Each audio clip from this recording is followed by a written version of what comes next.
Hello friends, welcome to divestment tricks. तो ये चीज़ हम जानते हैं कि टर्की और ग्रीस में राइवलरी है और दोनों एक दूसरे की मिलिट्री पावर को मैच करने की कोशिश करते हैं। तो हाल ही में ग्रीस ने अपनी एयरफोर्स को मजबूत किया है, जिसके अंतर्गत इनके द्वारा नए डसॉ एविएशन के रफाल फाइटर्स एक्वायर किए गए। साथ ही साथ जो F-16s थे उनको अपग्रेड किया गया ब्लॉक 70 लेवल पर, जो कि सबसे पावरफुल F-16s हैं। इसके कॉन्ट्रास्ट में टर्की द्वारा F-35 फाइटर्स एक्वायर किए जाने थे, जो कि इनके द्वारा S-400 के प्रोक्योरमेंट की वजह से डिनाई कर दिए गए। उसके बाद इनको F-16 के अपग्रेड्स भी डिनाई कर दिए गए और फिर एडिशनली ब्लॉक 70 F-16 जो एक्वायर करने का ये प्लान कर रहे थे उसको भी डिनाई कर दिया गया। तो चीज़ों को बैलेंस आउट करने के लिए टर्की के पास ज़्यादा ऑप्शन बचे नहीं। Although indigenous fighter development programme जो है इनका ट्रैक पर चल रहा है, पर वहाँ पर जो भी एयरक्राफ्ट बनाया जा रहा है, चाहे ये TFX कान हो चाहे ये हरजट हो, ये सर्विस इंडक्शन से कम 8 से 10 साल दूर है।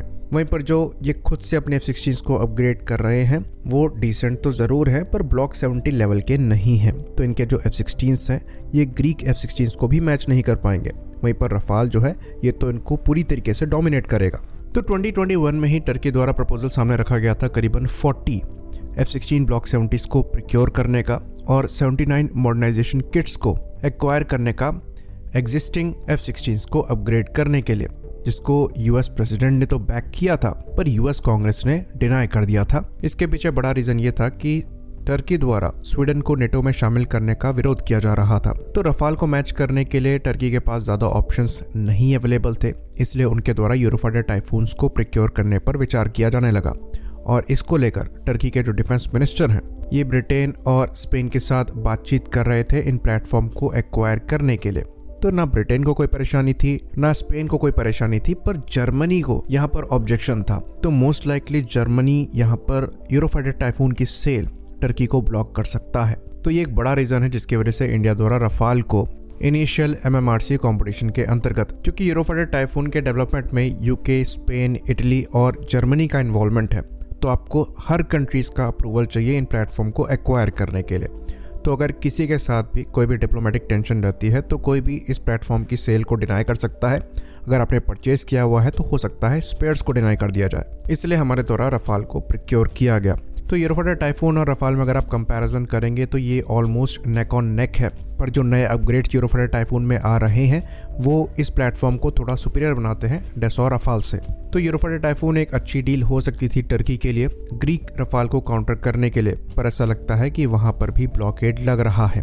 तो अब टर्की के पास ज़्यादा ऑप्शन बच नहीं गए हैं। इवन बीच में इनके डिफेंस एक्सपर्ट्स ये भी प्रपोज कर रहे थे कि टर्की को चाइनीज J-10C फाइटर को भी कंसीडर करना चाहिए, जैसा कि पाकिस्तान द्वारा लिया गया है। तो वो भी एक काफ़ी डिफिकल्ट सिचुएशन होगी, क्योंकि टर्की नेटो का पार्ट है। अगर वो डायरेक्टली चाइना के पास जाते हैं फाइटर एयरक्राफ्ट को प्रिक्योर करने के लिए, तो जो बाकी नेटो कंट्रीज हैं वो डेफिनेटली इससे खुश नहीं होंगी। रशिया से S-400 को प्रिक्योर करके टर्की पहले ही अपना बड़ा नुकसान करा चुकी है। उसके बाद चाइना से फाइटर प्रिक्योर करना टर्की का रेबल नेचर दिखाएगा और दूसरी कंट्रीज एक ऐसा फाइटर नेटो में नहीं चाहेंगी जो कि नेटो के पोटेंशियल एनिमी नेशन का हो।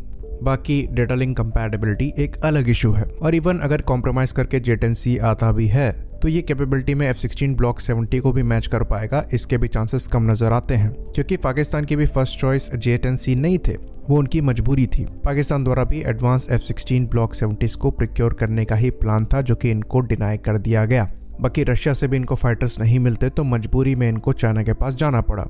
तो एक तरीके से टर्की की जिस तरीके से हालत हो रही है नेटो के अंदर, उनकी फॉरेन पॉलिसी बिल्कुल भी नेटो की फॉरेन पॉलिसी से अलाइन नहीं हो रही है। ये चीज़ इवन इजराइल के मुद्दे पर भी रिफ्लेक्ट होती है, जहां पर नेटो का स्टैंड अलग जा रहा है और टर्की का स्टैंड अलग जा रहा है। और ऐसी सिचुएशन को देखकर लगता है कि इन फ्यूचर हो सकता है टर्की नेटो से बाहर ही आ जाए, जो कि बाकी नेटो कंट्रीज नहीं चाहेंगी। पर जिस तरीके से कॉन्फ्लिक्ट ऑफ इंटरेस्ट दिखाई दे रहा है और एक तरीके से बाकी कंट्रीज द्वारा टर्की को दरकिनार कर दिया जा रहा है, तो इस पॉसिबिलिटी को डिनाई भी नहीं किया जा सकता। खैर, जिस हिसाब से सिचुएशन है, आने वाले कम से कम 1 दशक तक ग्रीक एयरफोर्स टर्किश एयरफोर्स को डोमिनेट करने वाली है, वो भी अच्छे खासे मार्जिन से। बाकी इवन फ्यूचर में भी ये चीज़ मेंटेन रह सकती है अगर ग्रीस को F-35 मिल जाते हैं, जो कि इनके द्वारा प्रिक्योर करने पर विचार किया जा रहा है। अमेरिका द्वारा अभी तक इनको उस चीज़ की मंजूरी नहीं दी गई है, पर हो सकता है फ्यूचर में दी जा सकती है। आई होप इन्फॉर्मेशन यहाँ पर क्लियर रही हो। इसी बात पर इस वीडियो को हम ख़त्म करेंगे। लाइक करिए, सब्सक्राइब करिए। जय हिंद।